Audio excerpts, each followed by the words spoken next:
బులెటిన్లో మరో breaking news చూస్తున్నాం. ఉమ్మడి నెల్లూరు జిల్లా డక్కిలి ప్రభుత్వ గురుకుల పాఠశాలలో దారుణ ఘటన చోటు చేసుకుంది.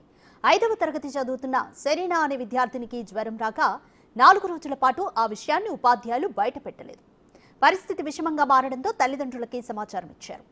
తల్లిదండ్రులు సెరీనాని మొదట నెల్లూరు, తర్వాత చెన్నైకి తరలించారు. చెన్నైలోని హాస్పిటల్లో చికిత్స పొందుతూ మృతి చెందింది. దీంతో గురుకుల పాఠశాల వద్ద బాధిత కుటుంబ సభ్యులు, బంధువులు, ప్రజా సంఘాలు ఆందోళనకు దిగాయి. ఉపాధ్యాయుల నిర్లక్ష్యంతోనే తమ బిడ్డ మృత్యువాత పడిందని ఆవేదన వ్యక్తం చేస్తున్నారు.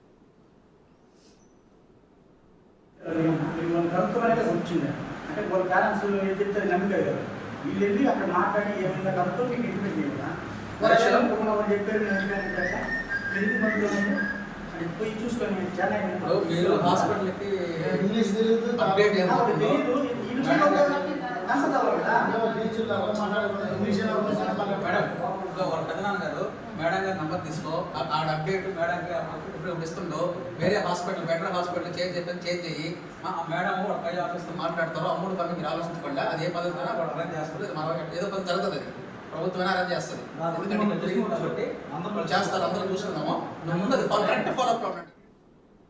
మోర్ డీటెయిల్స్ మా ప్రతినిధి సురేంద్ర అందిస్తారు. సురేంద్ర, డక్కిలి ప్రభుత్వ గురుకుల పాఠశాలలో సెరీనాకు ఫీవర్ వచ్చిన విషయాన్ని 4 రోజుల పాటు ఎందుకని సిబ్బంది దాచిపెట్టారు?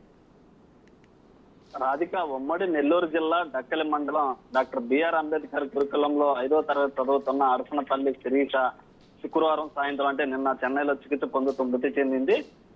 ఇక రాపూర్ ఎస్టీ కాలనీకి సంబంధించినటువంటి అరసనపల్లి రవి మాధవి కుమార్తె షరీనా జూన్ 18వ తేదీన డక్కిలి డాక్టర్ బిఆర్ అంబేద్కర్ గురుకులంలో 5వ తరగతి విద్యార్థినిగా చేరడం జరిగింది. అయితే ఆ విద్యార్థినికి ఆరోగ్యం సరిలేదని గురుకులం స్కూల్ యజమానికి ఆ విద్యార్థిని తెలియపరచడంతో పారాసిటమాల్ టాబ్లెట్ తో ఆ విద్యార్థిని గురుకుల ప్రాంగణంలోనే ఉంచినట్లుగా తెలుస్తుంది. అయితే ఆ విద్యార్థిని పరిస్థితి విషమించడంతో ఈ నెల 9వ తేదీన విద్యార్థిని తల్లిదండ్రులను పిలిపించి షరీనా విద్యార్థిని ఆరోగ్యం పరిస్థితి బాగాలేదని బయట హాస్పిటల్లో చూపించాలని తిరిగి చూపించిన తర్వాత తిరిగి మళ్ళీ గురుకులంకు తీసుకురావాలని కూడా ఇటు షరీనా తల్లిదండ్రులకి ఆ ఉపాధ్యాయులు, ఆ హెడ్ మాస్టర్ కూడా అప్పగించడం జరిగింది. అయితే ఆ విద్యార్థిని తల్లిదండ్రులు షరీనాని వారి స్వగ్రామంకి తీసుకెళ్లి అక్కడ నుండి మరుసటి రోజు నెల్లూరులో ఓ ప్రైవేట్ హాస్పిటల్కి తీసుకెళ్లడం జరిగింది. అక్కడ షరీనా పరిస్థితి విషమంగా ఉందని, మెరుగైన వైద్యం కోసం చెన్నైకి తరలించాలని చెప్పడంతో కూడా షరీనా శరీరంలో ఇటు షరీనాని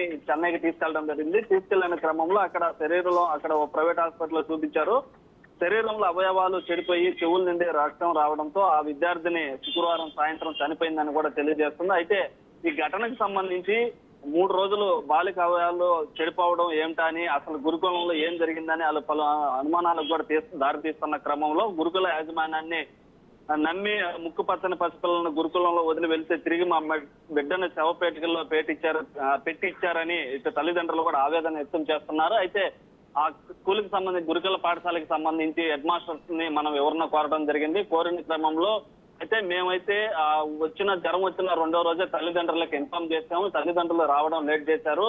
దాంతో మా దగ్గర ఉన్నటువంటి ఫస్ట్ ఎయిడ్ కి సంబంధించినటువంటి టాబ్లెట్స్ ఇవ్వడం జరిగింది. ఇచ్చిన క్రమంలో వాళ్ళ తల్లిదండ్రులు తీసుకెళ్లిన తర్వాత కూడా హాస్పిటల్కి తీసుకెళ్లకుండా ఇటు ఒక రోజు ఇంట్లో ఉంచుకొని తర్వాత హాస్పిటల్కి తీసుకెళ్లడం జరిగింది. అయితే ఈ జ్వరం డెంగ్యూ జ్వరంగా మారి తీవ్ర స్థాయికి చేరుకోవడంతో బాలిక మృతి చెందినట్లు కూడా రైట్. Thank you Surendra.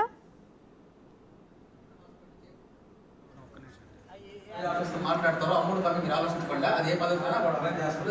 ఏదో పని జరుగుతుంది, అది ప్రభుత్వమైనా అరేంజ్ చేస్తుంది. ఎందుకంటే జరిగింది కాబట్టి అందరూ చేస్తారు, అందరూ చూసుకుందాము. ముందు కరెక్ట్ ఫాలో అప్ ఉండండి.